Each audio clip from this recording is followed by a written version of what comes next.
welcome everybody to Off the Top This Week in Wrestling. Myself, Scalz, joined by Cam. How we doing? Hey, pretty good, man. Just excited for the Royal Rumble, man. And, we just got done watching Friday Night Smackdown, so it's going to be a good show. Yeah, Friday Night Smackdown was a real good show. We had a lot of good wrestling tonight. Kept me entertained. It was a lot better than I was expecting, but the matches lived up to the hype that they were billing last week, so. Oh, for sure. And how could you not be excited about the fact that they're definitely splitting up the tag team titles sooner rather than later, it seems like. So the tag team Friday Night Smackdown it looked like, and it was pretty interesting. So yeah, like the Smackdown, it always has an element of excitement over change. So definitely. Yeah, I mean, I don't know if I'm too thrilled about them splitting up the tag titles, but that's just my opinion on it. You wanted to start off with some wrestling news and discuss that, didn't you? Yes. So just real briefly, just go over some wrestling notes. Like I said, there's a lot of stuff that's happening this week, and like I said, a lot of excitement going into the Royal Rumble. So there are, I guess they're teasing. The WWE is teasing the Rock's return. A lot of people are kind of buzzing about that online because on the WWE shop, they released this merchandise that has the Rock likeness to it or whatever. And that he's going to be coming back with a Raw 30 or the Royal Rumble, and I wouldn't read too much into that kind of stuff.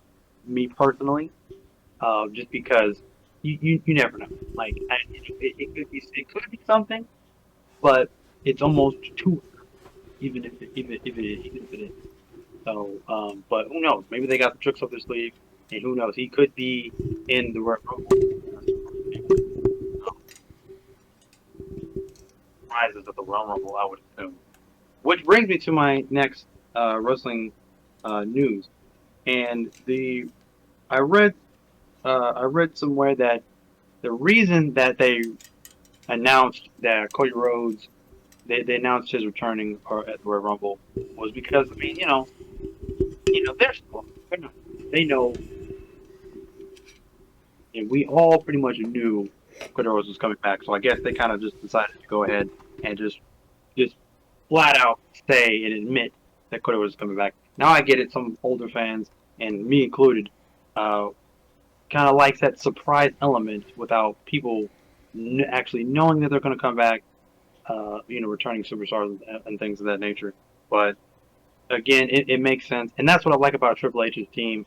They are hip, they are into what the fans are saying. They're listening to what we are saying online. They're paying attention to what we want to see, the things that we like and things that we talk about. So they're paying attention to that stuff. So they know that we're talking about Cody Rhodes. They just said, let's go ahead and just tell them anyway. They already know that he's coming back regardless. But do I think it'll ruin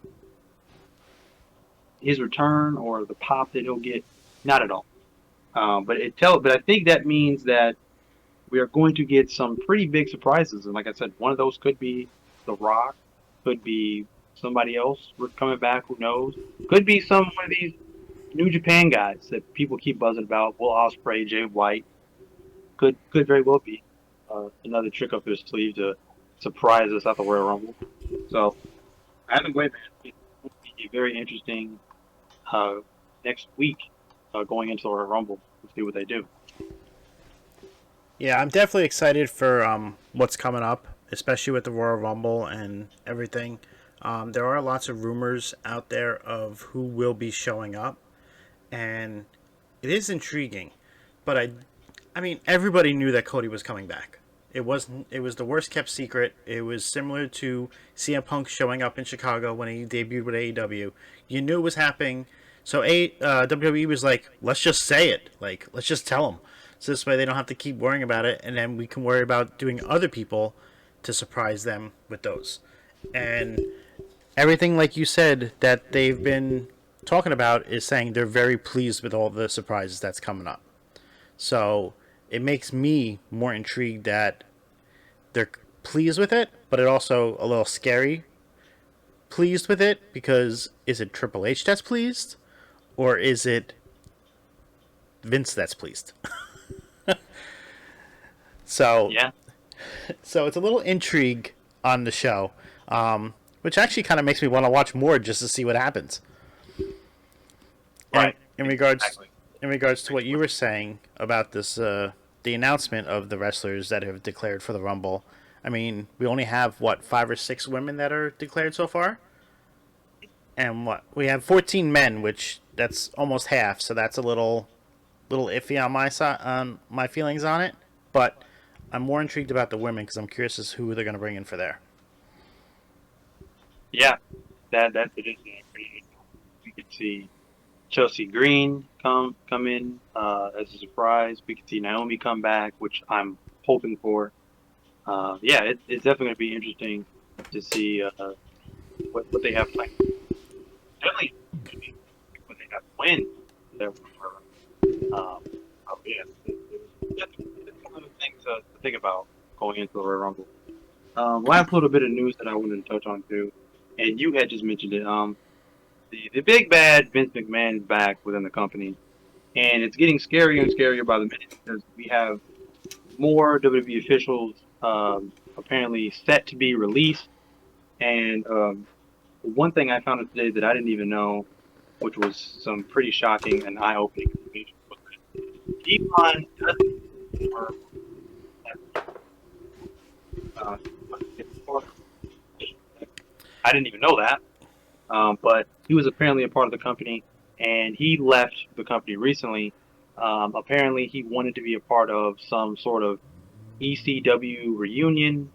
Some other I forget what company it was. Some other company was putting on some sort of ECW reunion, and he wanted to be a part of it. And I think the company said no because obviously he's official now. They don't want him to get involved in anything extreme and possibly get hurt or anything like that. But they obviously told him no, and then it's kind of I don't know if that's exactly why he left, but you know, kind of ironic that shortly after that he leaves the company as well. And like I said, it's kind of scary because it's like they're dropping like flies ever since Vince McMahon has stepped foot back in the company. So I'm not sure. I'm not sure where all this is going, what all this means, but it's pretty scary for the for just the staffing that they put together backstage in general. Yeah, I can definitely see that. I'm hearing a little bit of an issue with your mic, so I don't know if it's that it's just not picking you up or if it's on my end. So just try to be a little more conscious of that. Okay. So you want to start off with SmackDown and recap what we just watched? So tonight started the tag team tournament for the number one contendership. We got 4 matches tonight. Each one was better than the last. Right. We had 2 that were okay, but then you had 2 that were full on bangers, and either one of them could have stole the show. That's how good I feel that they were tonight.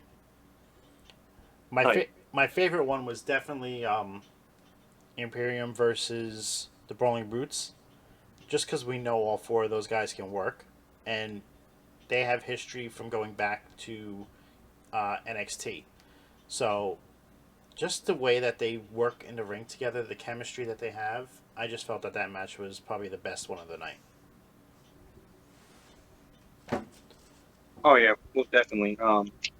Like I said, I'm pretty sure you heard me say it on the TikTok live stream today. But definitely say that the Brawling Brutes are one of the best tag teams right now going on SmackDown.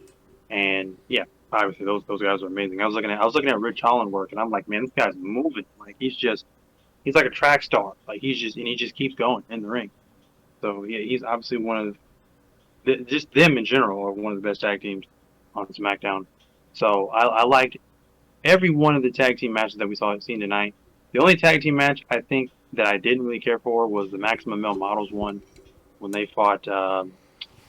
who they fight? Legado del Fantasma. That was only tag because it was such a mismatch. Like you have the Maximum Male Models, and you have such a fantastic tag team in Legado del Fantasma. So it was such a mismatch. It was like you knew the Maximum Male Models were not going to beat Legado del Fantasma. But other than that, the other tag team matches were absolutely amazing. And which brings me to another point. It was Drew McIntyre and Sheamus. Drew McIntyre and Sheamus. I definitely want to see more of them as a tag team. I always thought they would be good together as a tag team. I remember when they were feuding back in like the Thunderdome or whatever, and I was like, man, put these two guys together, make them a tag team. I think they would be dominant as a tag team. So I'm glad that's finally coming into fruition because the two of them just look good together as a tag team. So definitely give me more Sheamus and Drew McIntyre as a tag team. Oh, absolutely. As much as they work good against each other in the ring, they also work very well together. So, I mean, no matter what Sheamus does, it's it's good. So, we all know that. Exactly. I can touch upon the Viking Raiders as well, Okay. and I love how finally it seems like they've got something going for themselves. I love how they brought back Sarah, now known as Valhalla. Valhalla, I believe, and it's great. I love the dynamic, turning them heel. I think and giving them this angle, this gimmick that they have now. I think was the best thing for them because before then it was just like I mean with all the name changes and things like that they kept doing with them, it just like it wasn't clicking at first, but now it's like they finally have something that they can sink their teeth into, and it's awesome. It's absolutely amazing. So and I think and as much as I just put over Drew and Sheamus as a tag team, that was probably the only end result of the tag team matches that I didn't agree with. I think the Viking Raiders should have won that just because again their stock is just rising with this whole new gimmick that they've taken on or whatever, and I think them beating the likes of Drew and Sheamus would have just boosted them even more. But I think they'll be fine. It's not like a burial or anything like that, not at all. But definitely, I think they're going to be a great tag team and even a much better tag team, a rejuvenated tag team. Now that they have this going for them, and yeah, I'm in love with it. It's awesome. Yeah, the tag division on SmackDown has just got increasingly better since they brought back uh, teams. They brought up Legato. Like that division over there is stacked, and that's why they do need to split the titles. In regards to what you were saying earlier, I don't agree with it because Raw's tag team division is still not anywhere near on par with SmackDown's. So I think it'll hurt one while it helps the other. Um, but yeah, the Viking Raiders have ever since they switched that to the new music and the way they came back after being away from the Viking with the New Day, how they had that funeral and then they re-debuted, and it's just they're back to what they used to be. Now they just need to win some matches. Right. Absolutely. Yeah. Yeah. And more to your point about them splitting the tag team titles is it served its purpose for them to put together the tag team titles. Because I mean, like I said, the tag team division it was hurting at that time. I mean, like I said, you had a handful of the Usos and the New Day to name a few, and now that they've repaired it, just as you were saying with them bringing up Legato and things like that, and now in Hit Row, and now Hit Row has turned heel, and they're going to be great, I'm sure. It was hurting. They didn't really have a lot of tag teams, so for them to have two separate belts, two separate titles on each show, just it didn't make a lot of sense because it just didn't have many tag teams to really Mm-hmm. sort of didn't have two separate tag team titles. So bringing them together just kind of sewed every tag team together. The few tag teams that they had, it just kind of made it a tight knit tag team division across both brands. But now that they have more of a variety, especially with even the singles wrestlers that they bring it back, and they can make some makeshift tag teams now. It's more of a variety now. So yeah, but like I said, you are right though. The the Raw tag team division does need some work. So because tag team right now, I mean they're cooking. They've got the tag team division right now, and Raw just needs to get with the program and just repair the tag team division. I mean, But Raw I think that's has they have some, but it's like right, what? It's two. They have the Street Profits and they have Alpha Academy. right. Is there anybody else on Raw that I'm missing? I mean they're working on the Judgment Day more as a tag team. Okay. If you um, I really can't think of anybody else. Right. So So, but I think they're work because that's the only reason I can think of them splitting up the tag team titles. I think they're pushing, you know, a better Raw tag team division. So, yeah, I think this is just having the Judgment Day, putting them together as a tag team, and having them more focused as a tag team more than anything else. I think is step one of them repairing that division. right, right. So Um, before we get into my favorite part of SmackDown, where I went crazy on your live, and just all those feelings came rushing back. Let's talk about the women's division and what they did tonight. So we had the Charlotte and Sonya segment, which they continue to put Charlotte over as a babyface, and she's feeding right into it, and it's actually working pretty well. I know you don't like her. I know you don't like how they brought her back and what they did, but you gotta admit she's doing good right now as this babyface.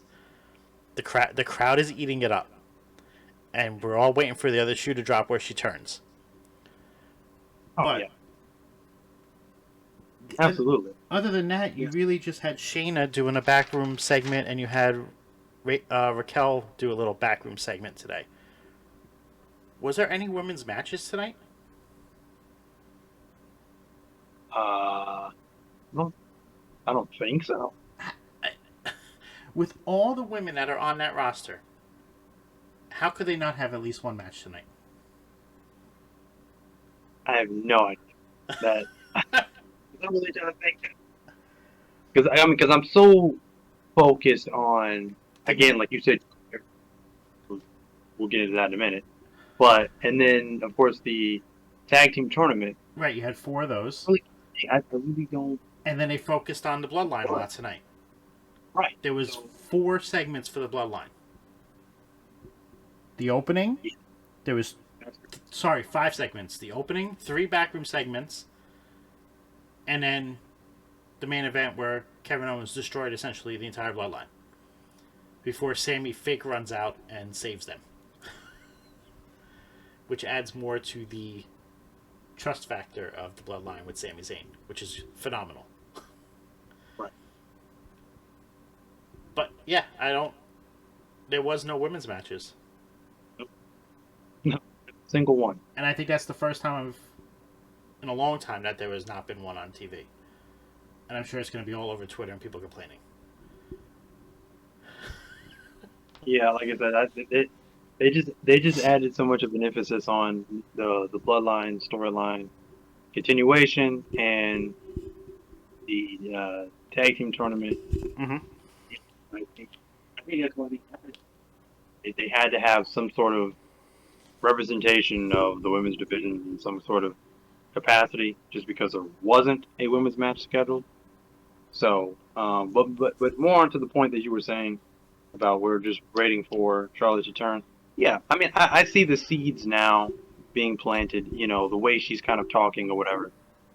She's been babyface before, but it's never lasted very long. So I know she's going to turn heel at some point. The thing I'm not even really concerned. But the thing that I'm really kind of scratching my head on, and again, I said this on my stream, but it's like they brought her back, and again, if Ronda's done, cool, whatever. But it's just like, again, like you said, like all the women they have on that roster. You mean to tell me that they don't have anybody else better for Charlotte to feud with than Sonya Deville?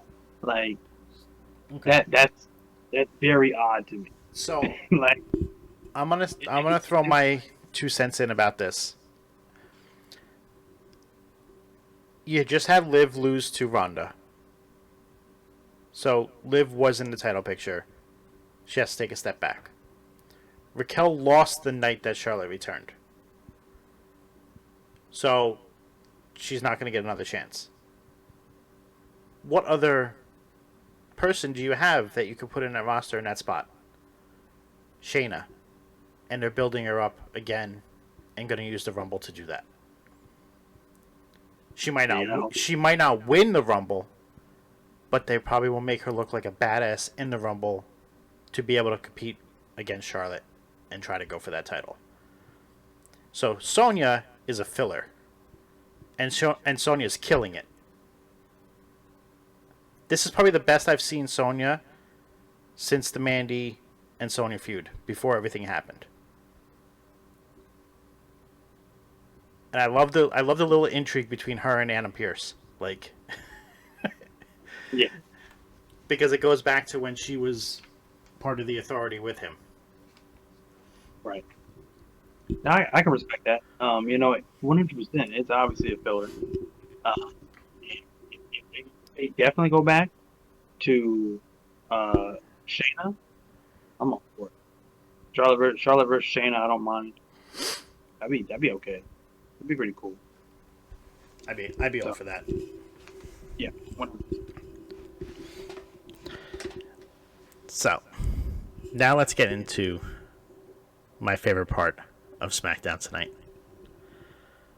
And we all know it. We all were not expecting it. And then we all went nuts. Bray Wyatt revived the Firefly Funhouse. And not only did he revive it, he repaired it himself, and then we saw a plumber's crack. And they had the little symbol, his little logo on it, and I started laughing because it was hilarious. That's great. That's fantastic. This segment did so much in such a short time. And for all the people that are saying, oh, just get to the end of it, just do it already, like, this is why you have patience. This is why you let it play out. Because everything that happened in this segment tonight has me so intrigued for, one, what's going to happen next week, and two, what's going to happen at the Rumble. Absolutely. Yeah. Yeah, man. Everything you just said. Even the segment he had, I believe it was last week. He had the segment in the ring, spotlight chair, and you got the old cult leader Bray. Then it was the QR code, and then they saw the Firefly Funhouse, then the Fiend. Then this week you actually see the Firefly Funhouse in full effect. Wow, like I didn't see this coming. There's so many twists and turns storyline, and it just keeps you tuned in every single week. And like I said again to what you were saying about people that are saying just let it happen or whatever, yada yada, just do it, let them wrestle, blah blah. You got to pay attention to every single detail because this is such a multi-layered, very detailed storyline that they're trying to tell. And again, like I said, Bray Wyatt he's more than just a wrestler. I'm starting to learn that now. He's more than just a wrestler. He is a storyteller. He is an artist, and he's wanting to tell the story his way. And I have my theories about it. I don't know where it's going. I have my theories, but my theory right now is that he's just going through this whole the multiple faces of Bray. He's going to be more of him like going in and out, back and forth with the multiple different personality disorders or whatever that he's had, multiple different personalities. and gimmicks that we've seen him have throughout his career. So, and like I said, once again, the Fiend is just one of them. So, yeah, either way, we get the Fiend, we get the Fiend at the Royal Rumble. That would be that is going to be a moment, and that crowd at the Royal Rumble is going to blow the roof off that place the second they see the Fiend. So, do you think we get the Fiend in the Pitch Black match, or do you think we get the Fiend in the Rumble? Man, so, again, it's so hard to decipher. I would say we get the Fiend in the Pitch Black match. And I mean, because again, I think that would make the most sense just because, he's in the Firefly Funhouse and, he's sending these cryptic warnings to LA Knight. So I would think we would get him in the Pitch Black match. See, I think we're going to get Bray Wyatt in the Pitch Black match. Then he's going to transform into the Fiend in that. And then you're going to probably get the cult leader Bray in the Rumble. Because I think we're going to see Bray in the Rumble. And I think that's one of the surprises they might be holding off. And that's why they're saying they're psyched for it. Because they might get something back with that. Would not surprise me if we see Eric Rowan at the Rumble. And do like a little tribute to Brody Lee for them. Just think about that. That would be pretty nice. Oh yeah, bring back Eric. So I think that could be a person coming back that no one's talked about. Yeah, I mean SmackDown for me. What are we rating the shows out of? 10 or 5? 5. Okay, so SmackDown for me was a 4.5 out of 5 tonight. If it went fast, it didn't feel like it dragged. We're sitting there and it was 9 o'clock, and I was like, "Damn, it's already 9 o'clock." Like I thought it was only 8:30. Like the way that everything went, it just was a quick paced show, and it kept me entertained, and that's all you can ask for. The great thing about SmackDown, it just flows. Like it. There's not a moment where, I mean, again, of course, there's better SmackDowns than others, but for the most part, it flows, and there's not ever really, from maybe at least in the SmackDowns that I've watched, there's never really a moment in these SmackDowns that there's like a weird like pause or something that's like holding up the show to where it's like, oh man, it was good up until this point. Mm-hmm. No, it's just good, and it's just flowing. So that's the thing. That's a great thing about SmackDown. In just 2 hours, they pack a lot of action in there that keeps you on the edge of your seat. I did want to touch on one other thing. Sure. They had this random vignette for Lacey Evans. I guess she's getting like another repackage of sorts. I guess she's supposed to be like, I don't know, GI Like Sergeant Slaughter? I don't know. Like a female Weird. Sergeant Slaughter? I guess so. I don't know. I don't know how well that's going to work out for her, but sure. I'll definitely give this a pretty decent SmackDown. All right. So where are we heading to next? Dynamite? Yeah. So, like I told you on Wednesday, I did not take any notes on this show. After what happened Tuesday night, it took I was not even really in the mood to watch wrestling on Wednesday, but I knew I needed to because it gave me a break and I wanted to see what they would do. And for all of you listening, I understand you already know what happened. The wrestling community has lost one of the great ones. Jay Briscoe had sadly passed away due to a car accident. And there was controversy with the Briscoes from years ago. It transpired into Wednesday night because it prevented AEW from really doing anything on Wednesday night in regards to a tribute to him. they had the image on the screen. I think Excalibur said maybe 6 words about it, and it left me wanting more because of what he meant to ROH, and ROH is owned by AEW. So that's why I really didn't take notes on Wednesday. I did watch it, and I'm so glad I did, though, because I don't need to take notes on the phenomenal matches that we saw. Like, you did not need to take notes on those matches. To me, the best match of the night was Daniel Bryan versus Bandito. And Absolutely.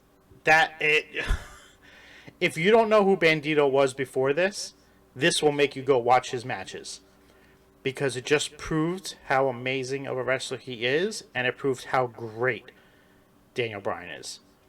Daniel Bryan, I think you said this on your live stream on Wednesday. Daniel Bryan is the GOAT of wrestling and from this generation because there's no one that could touch him. No matter, he can do anything you ask him to do, he'll do it. Like he's just, there's really no other words to say besides he's the GOAT. Yeah, no, that's back. And like I said, I'm one of those. I'm one of those guys that's not super familiar with Bandito. But after his showing against Danielson Wednesday night, I was like, whoa. I'm blown away. The guy is amazing, and I don't even think AEW realizes what they have. They have a gold mine with Bandito. So let's hope and pray that they do right by Bandito and push and give him the proper push that I would think he deserves after this showing against, like I said, well, again, one of the, if not the greatest wrestler right now on the planet, and Bryan Danielson. So, yeah, that Yeah. match there, I totally agree with you. That match right there Sorry, was. I still say Daniel Bryan. I know it's Bryan Danielson, but it's habit. Yeah, Especially seeing him in the package tonight on Smackdown when they were promoting Raw 30. They showed Jericho, they showed Daniel Bryan, and it's fresh in my head with seeing him on there with the Yes movement. So I apologize, everybody. yeah. Makes sense. What was the other good match? The tag match, right?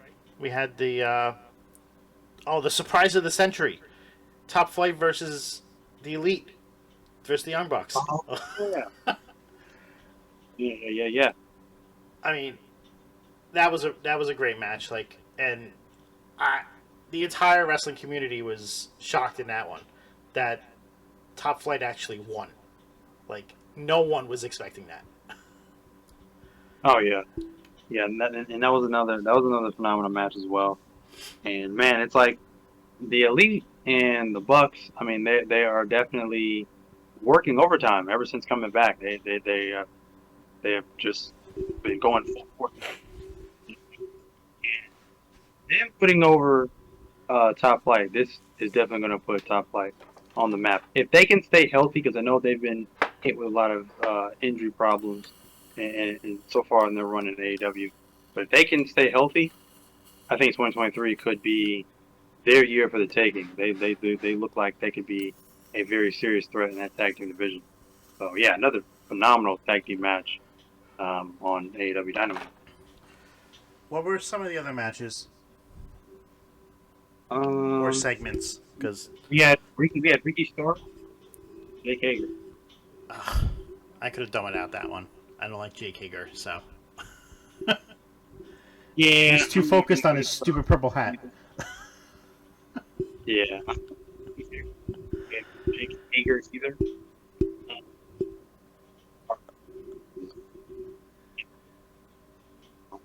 And again, he's another guy. I hope and pray that they do right by him. So let's see what happens. Yeah, I'm getting more. I'm liking Ricky Starks more and more each week. I didn't know much about him, but since I've actually started watching AEW the last couple weeks, I see exactly what people were talking about with him, and he's definitely good in the ring. So, I'm liking his character more and more. Yeah. There was a match with there was a match for the All Atlantic Championship, Orange Cassidy versus Oh yeah, somebody. I forget who it was. Orange Cassidy versus Jay Lethal, Right. and that was the whole thing that the Sanjay couldn't get involved, or anybody couldn't get involved, otherwise he would get fired. There was too much shenanigans going on around inside of the ring for me on that match.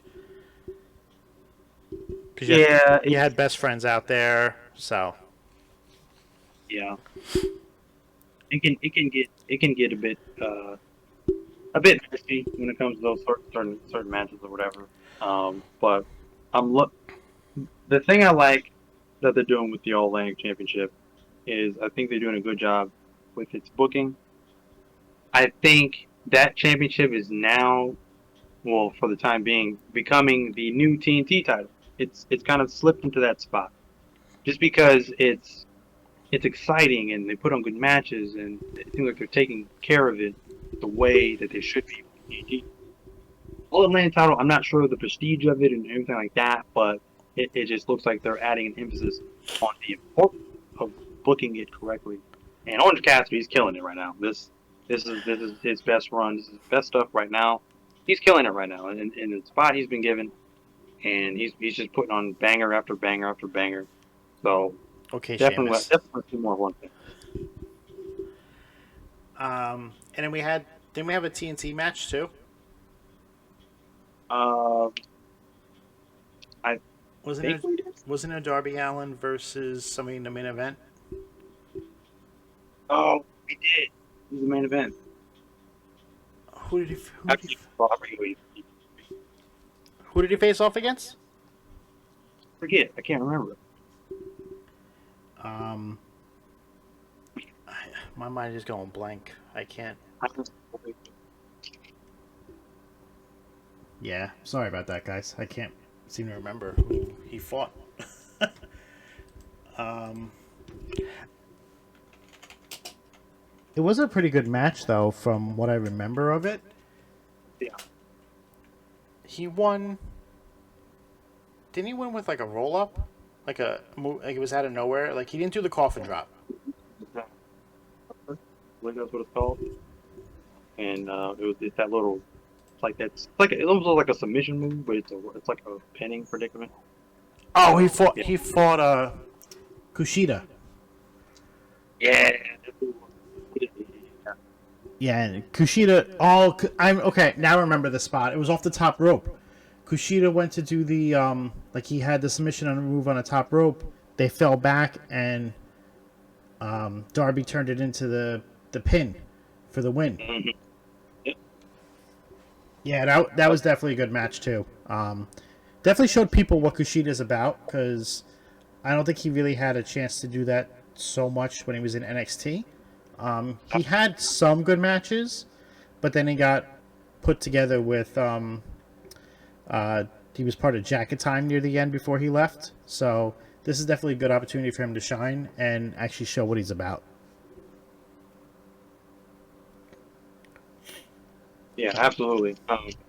This definitely showcased Kushida's ability more, and I'm loving that.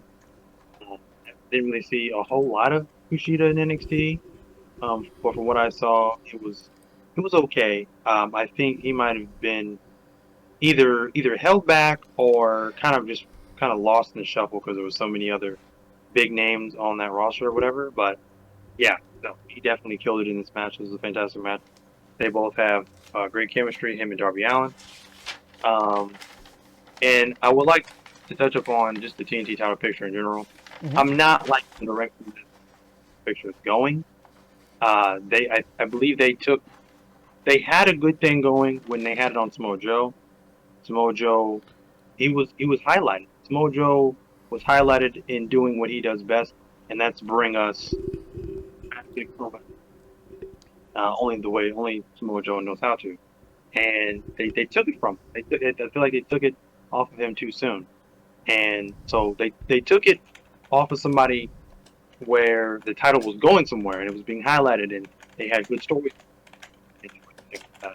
And they took it off of him, and now we're back to doing open challenges 1 week it's Juice Robinson, now it's Kushida. And while those matches are great, it's like we can't keep doing open challenge matches because it doesn't go,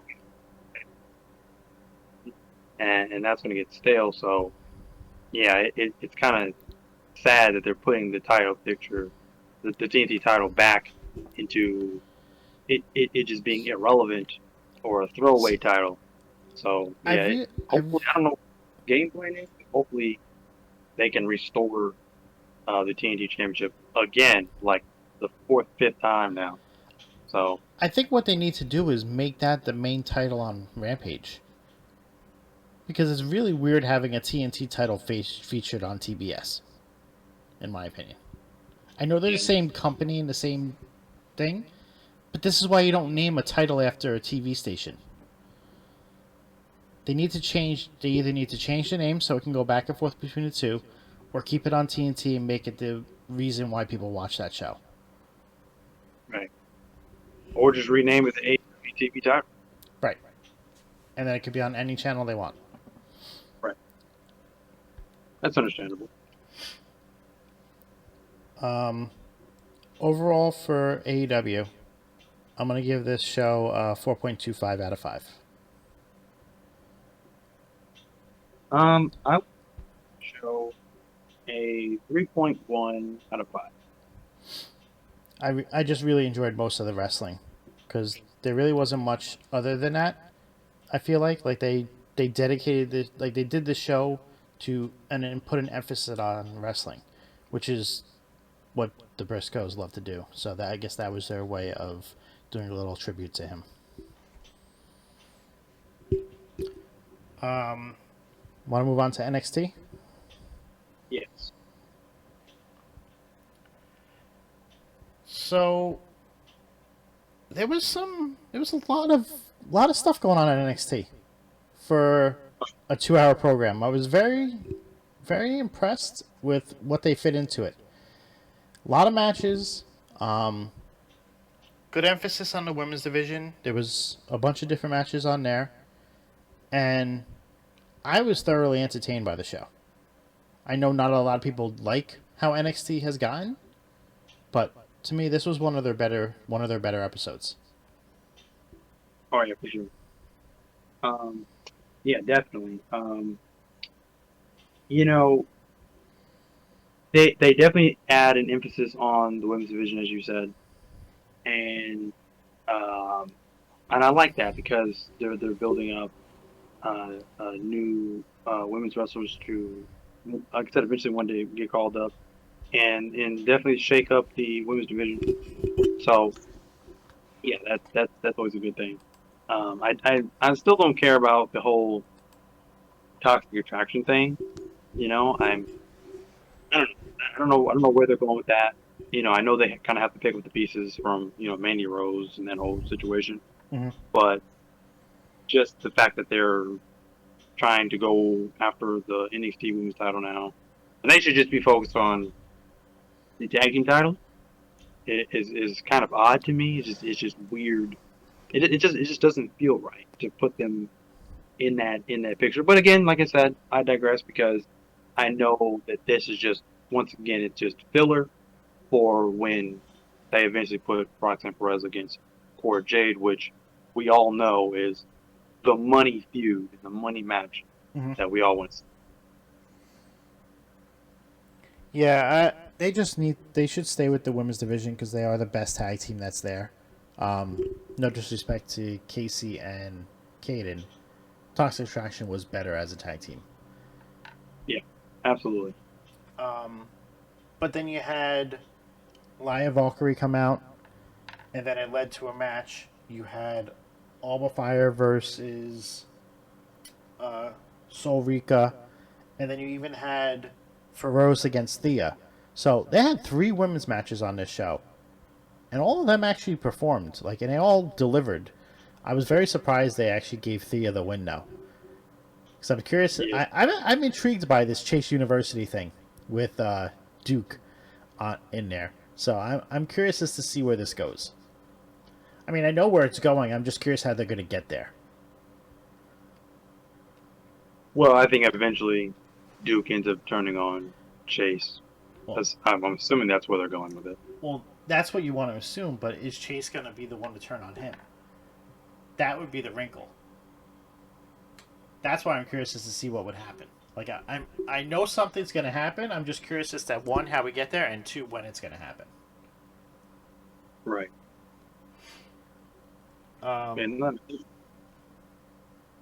Um, I definitely like. I definitely like that they had my guy Axiom on the show as well. I love Axiom. Axiom is just a guy that you definitely want to watch out for, and I think he'll be a big call up when he goes to the main roster. mhm. So so once again, he's a star. I think pretty sure they had a tag team match. Yeah, it was It was Axiom and Mel- Apollo versus Mhm. Mello and Trick. Yeah. It was a good tag team match. And it's helping on Apollo Crews a little bit because Apollo Crews kind of suffered some big losses. He suffered a loss from Braun Breaker, and then went on to suffer another loss to Carmelo Hayes. So he definitely needed this, and he definitely needed to pretty much stay afloat, if you will, in NXT in terms of his momentum, if you will. So, but yeah, no, Axiom though, man, like he's amazing. Every time I see him in the ring, he never fails to just He man, just make like he I just don't know what else to say. he It's impresses. amazing. He just impresses. Yeah, With what he oh, could do, it's just impressive. yeah, Um, and then you had the Grayson Waller segment later in the show.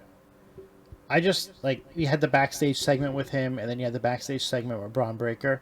I just love how they're presenting this. They're making this fight feel even bigger than what it was at the last one, and they're building up to it.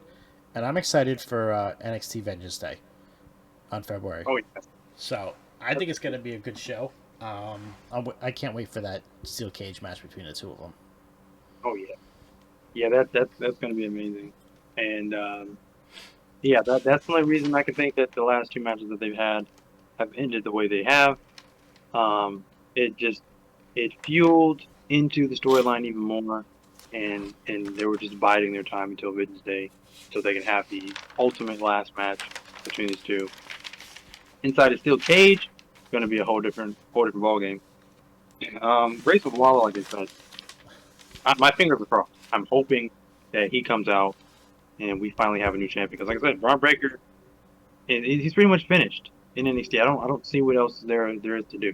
I mean, unless you put him in a tag team and he goes after the tag team titles, or you take him down a notch, he goes to the mid card and he goes after the North American title. But either one of those things, I don't know why you'd want to do with Braun Breaker. So he's pretty much. I just wish they would. This match would have been before the Rumble. That's all. That's the only thing I could wish that this would have happened before the Rumble, because then we could have seen Braun debut on the main roster in the Rumble. We might still see him do that with the NXT Championship to try and show that off to get more eyes on it for the pay-per-view that's the following week. So that's not at the realm of the possibilities. Right. But you brought up the North American Championship. I'm loving Dijak. I'm so glad he came back to NXT, and the way they presented him, he looks like he could destroy anybody. This is how he should have been presented on the main roster. Absolutely. And I'm hoping he gets a second chance to do that after he's done in NXT. Absolutely. Yeah, no, Dijak is a beast right now. He looks like he's like I don't know, like NXT's Terminator or something like that. Like he just looks like a scary human being. And I hope he becomes the next North American. So yeah, I'm loving what they've done with him. Completely reinvented him from when he was Dijakovic before. So yeah, great work they're doing with him. And back to the Grayson Waller thing as well. But yeah, no, Grayson Waller is doing great work as well. And he's just the perfect heel. He's got the perfect combination of personality traits that you want in a heel. So that's why I'm hoping that he comes out and becomes a new North American champion. And just that whole feud with him and Braun Breaker is it's big. It feels different for Braun going into this than when he went into it with anybody else that he's faced so Yep. far. Von Wagner or Apollo Cruz, you name it. It just has a different feel, much bigger, big fight feel, if you will. So yeah, Vengeance Day is going to be amazing. They're back on the road, so big things coming for NXT. Completely agree. What's your rating on NXT? Rating for NXT is a 4.2 out of 5. I gave this NXT a 3.75 out of 5. Now we're going to go to the final show of our review, but the first show of the week, Monday Night Raw.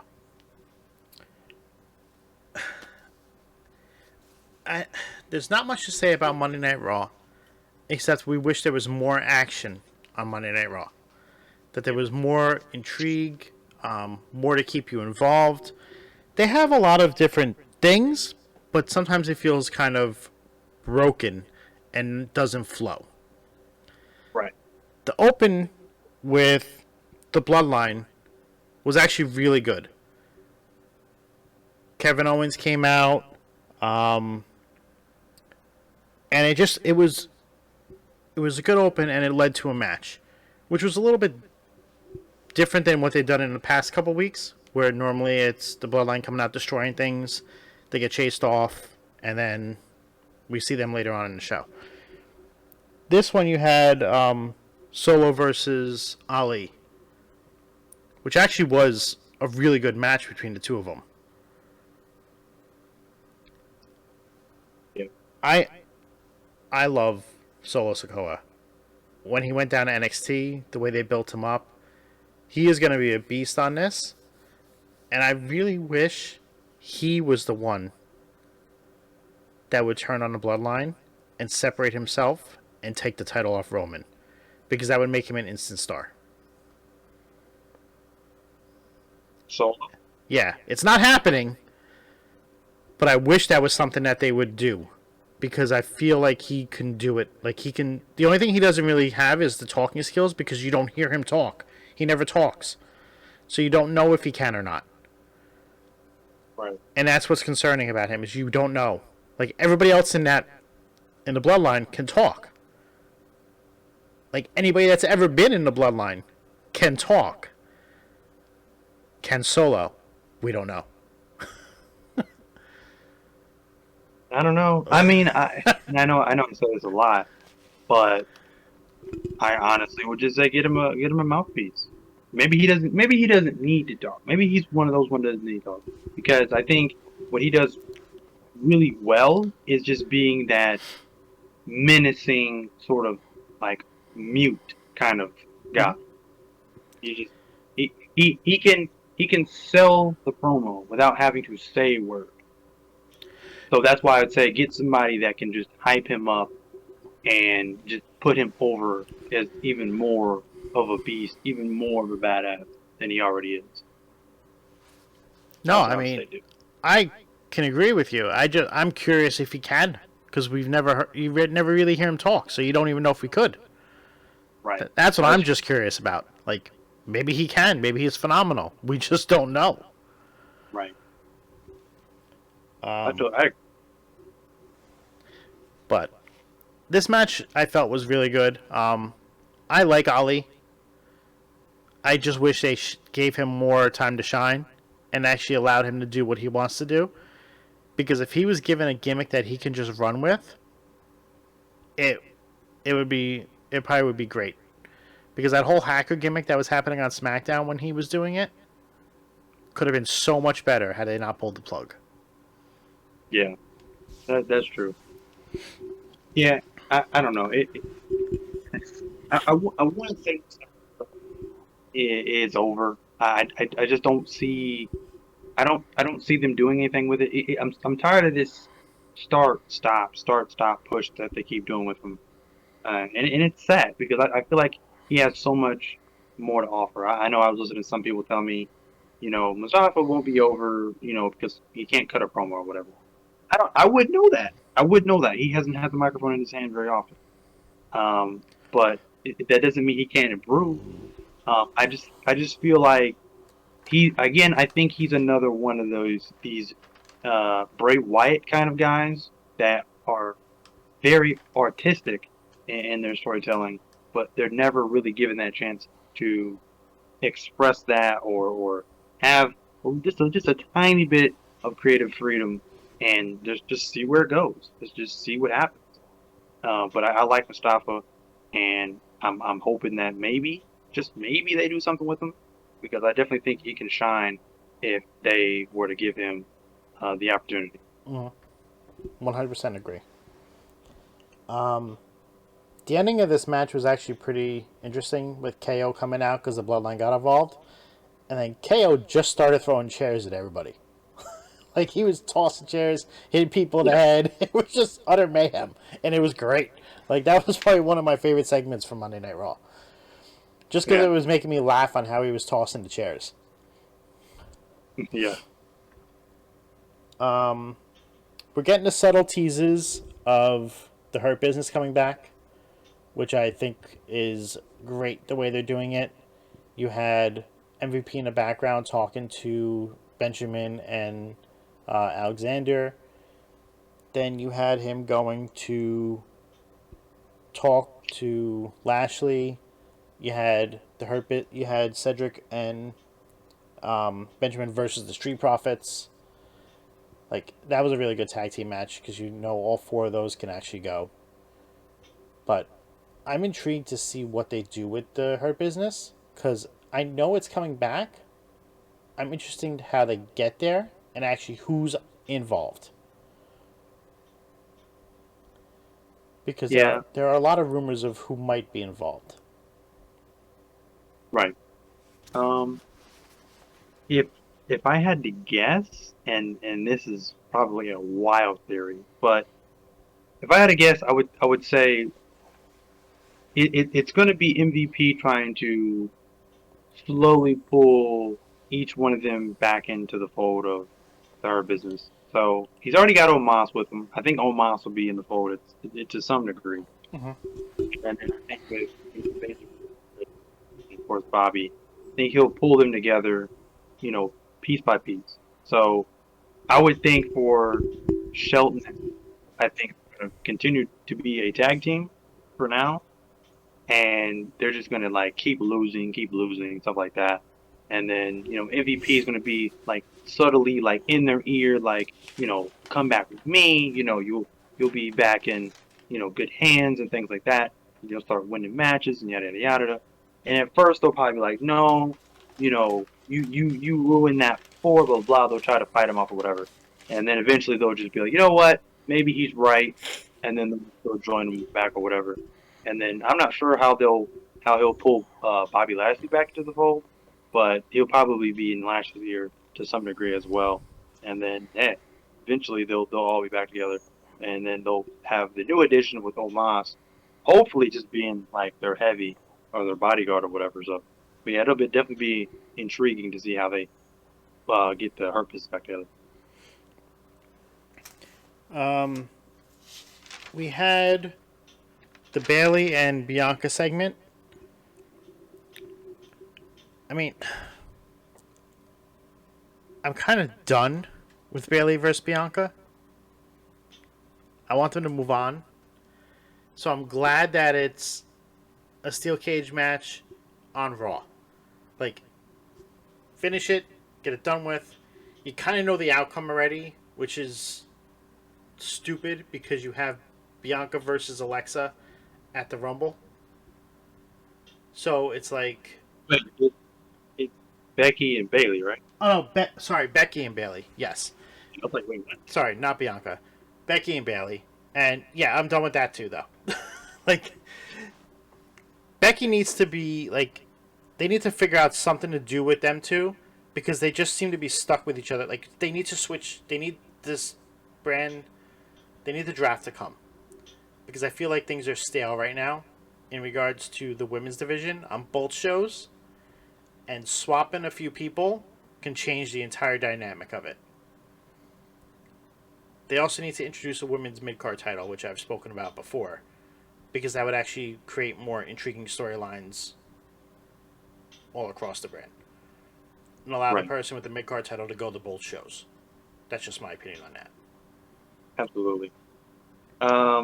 Yeah, no, I'm with you on that one. Becky versus Bayley isn't going anywhere. It's kind of just going in circles at this point. Um, like I said, I want to see Becky versus Rhea Ripley.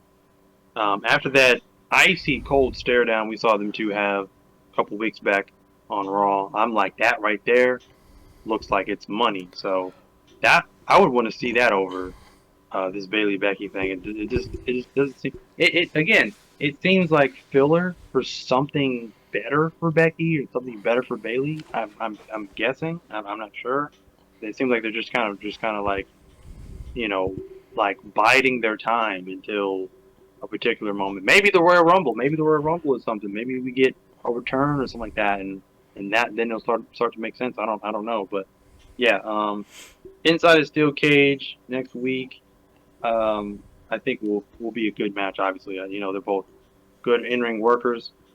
But I mean, after that, they need they need to be separated, go their separate ways, get involved in some other feud, because right now, it's an uninteresting feud on Raw in terms of the women's division.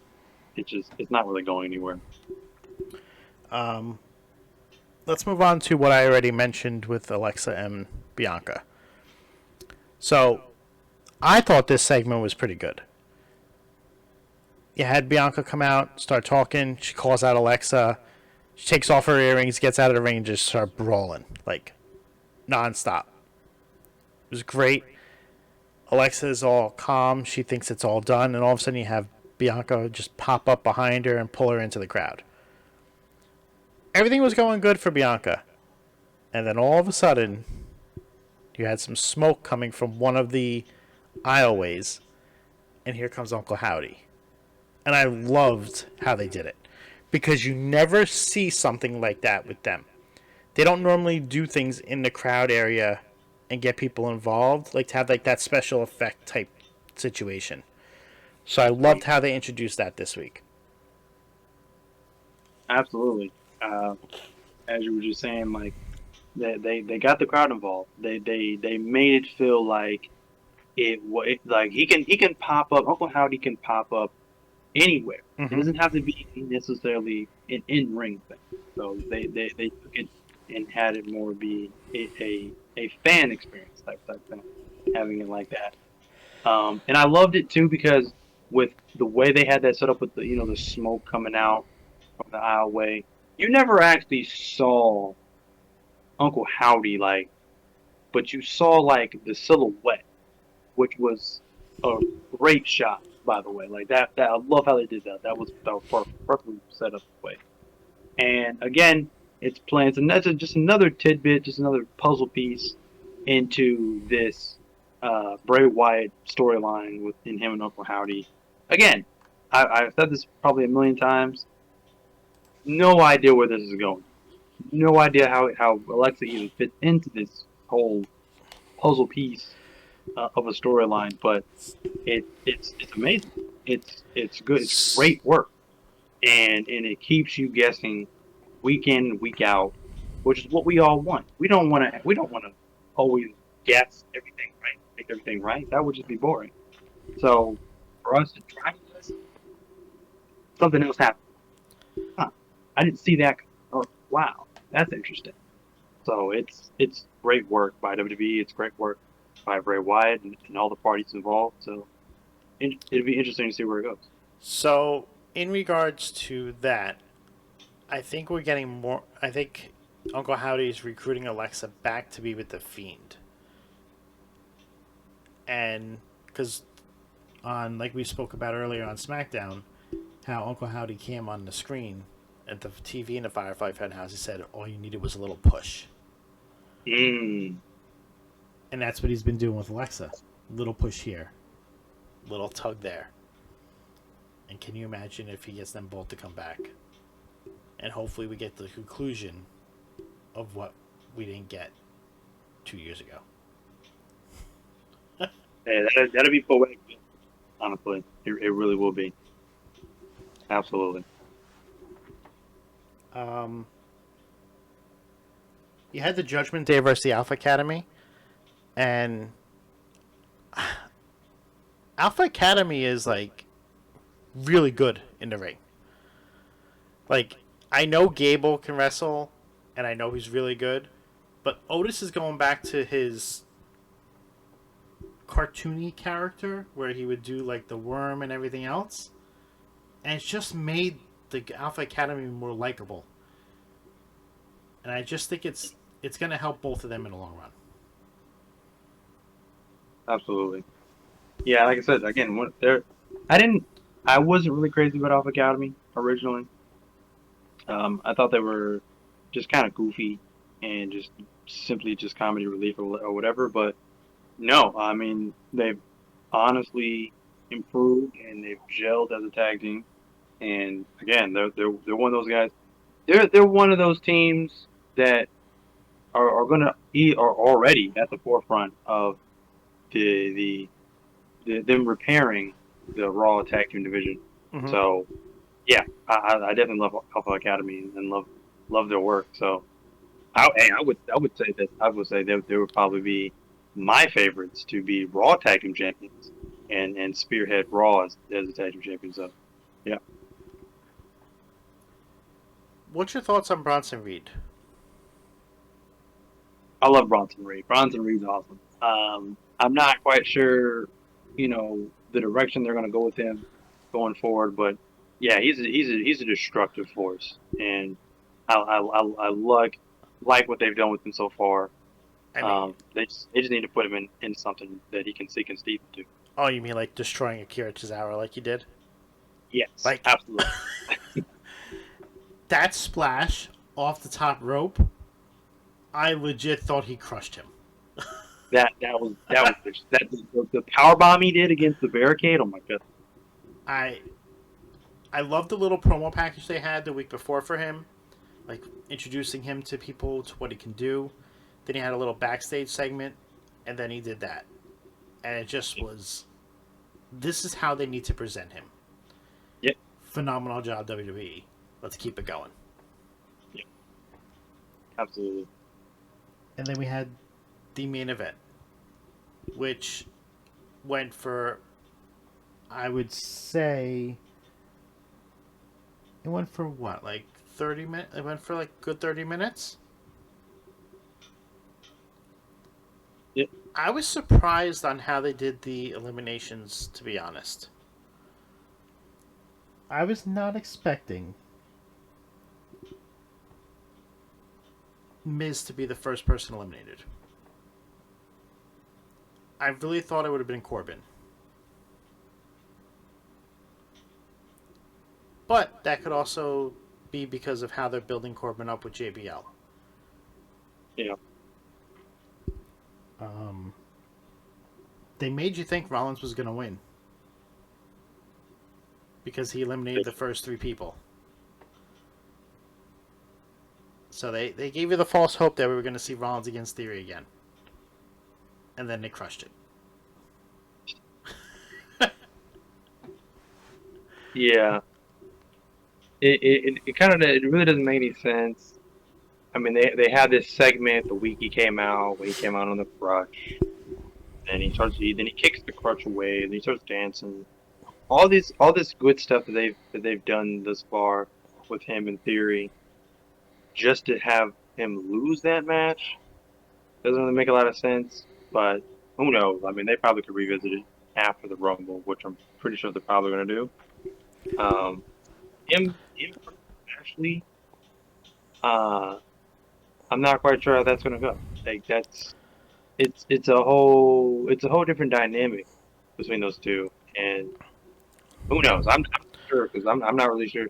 Lashley's kind of in a weird spot right now. Right. Like he was really, really high up. I mean, he was mega. He was huge, pop, very, very high. Still is, but it's kind of like it's going down now because there's not really a whole lot for him right now. Because I know they're not. I don't think they're going to put him back in the world title picture. Because eventually they're going to separate the world titles next. They need So I don't to. think- That's what I was just going to say. Like, that's hurting Raw so much. They need Yeah. that title back on Raw. Absolutely. Yeah. And I don't care how they do it. I don't care if he comes out and strips him of the title, saying you're no longer you're no longer WWE champion. Just get that belt off of Roman. Let him keep the Universal. Let him do whatever he wants with that. We know he's getting to 1,000 days. I don't care. Let him get to 2,000 days. Just get this one belt off of him. Yeah, no, I've said that too before, and I think that is the one thing, well, amongst the many things, that's wrong with Raw now, is there is no main event scene, there is no world champion, and it's very odd because they have to try to build around the mid card title, which Which you know they've done a right good now, job. They've done a good right job now, at it, it's just but theory. yeah, it's But- not going to last forever. Absolutely, they need the world title. So, Sooner rather than later. absolutely. I think that they did this with Lashley because I think we're going to see something inside the Rumble with Seth and Theory. And it could Yeah. be that Seth costs Theory the chance, and that's how they get back to that. But we also know we're going to see Seth and Cody face off too. So there's a lot going to happen within this Rumble. Right. But I heard a theory that Cody's in the Rumble, and then it comes down to the last two in the Rumble. It comes down to Cody and Seth, and then Cody eliminates Seth flat to win the Rumble. I kind of like that. it would make more sense for them two to face off at the beginning. Have them start 1 and 2, or have Seth start 1 or 2, and then Cody come out 3, like early enough to where they can actually face off. True. Because you don't want Cody to throw Seth over. Like that can hurt Cody more than help him. Because you know the crowd is behind Seth. That's true. So they have to think of it that way. So Yeah. I'm very intrigued on how they're going to do this, on how they're going to do the Rumble, especially with all the rumors out there of who may be showing up, what they want to get to. It's actually very intriguing, and I'm all for it. This is probably one of the most exciting Anticipated. It's definitely one of the most important Royal Rumbles I think we've had in a long time. Because you just so many different elements, so many different moving parts. So Normally the Rumbles last, what? Roughly an hour? Mm. So, and usually one will open the show, one will end the show, and then you'll have stuff in between. Pay-per-view is probably going to go, what, 3.5 hours? roughly, 2 hours of it is already the Rumbles. How many more matches are we going to have? 3? 4? I think these 3. Rumbles are going to matter a lot for both the women's and the men's division. Yep. I think that's it for Raw, though. I don't know if there's anything else. But, I mean, overall, what was your thoughts on Raw? What did you give it? I gave this Sleepy Raw a 2.55 out of 5. I gave it a 3 out of 5. There was some things that lulled you to sleep, but there were some good things in it as well. They just need to keep building off of those good things. They need to make it better. Getting a world title back on the TV on Raw would make a big difference. So I'm all for Raw 30. I'm very excited for this show. They're building this up to be big. You have some good matches. You have the tag titles match, which is for the Raw Tag Team Championship. Tag Team Champions. Judgment Day versus the Usos. You have Lashley versus Theory for the U.S. You have Becky versus Bayley. So it should be a good show, and then you have a bunch of legends coming back. Yep. So I love the Raw 30 logo too. It's the old Raw is War logo. with Raw is I just XXX. I like the little element they've added in there. Have you seen that little opening that WWE put on Twitter? Yeah, I saw. they better open the show with that. Like, if they don't open it, it's a big missed opportunity. That would be amazing if they did. But yeah, I think that's it for this week in wrestling. There's nothing else really we need to cover. Yeah, that's all I got. So, I want to thank everybody for coming out tonight. Cam, where can we find you? You guys can find me on TikTok at Cam's Wrestling Corner. You can also follow me on Instagram at 317 Bacon, Eggs, and Cam. You can find myself here, off the top media on Twitch as well as YouTube. If you find us on YouTube, make sure to hit a follow so you can get notifications of when we put out new videos. We also have a show tomorrow night, Prince's Movie Corner. Prince will not be there this week, but we will still be running it. It's going to be on 90s cartoons. If you want to come check it out, be there at 11 o'clock, and we'll catch you all on the flip side. Have a good weekend.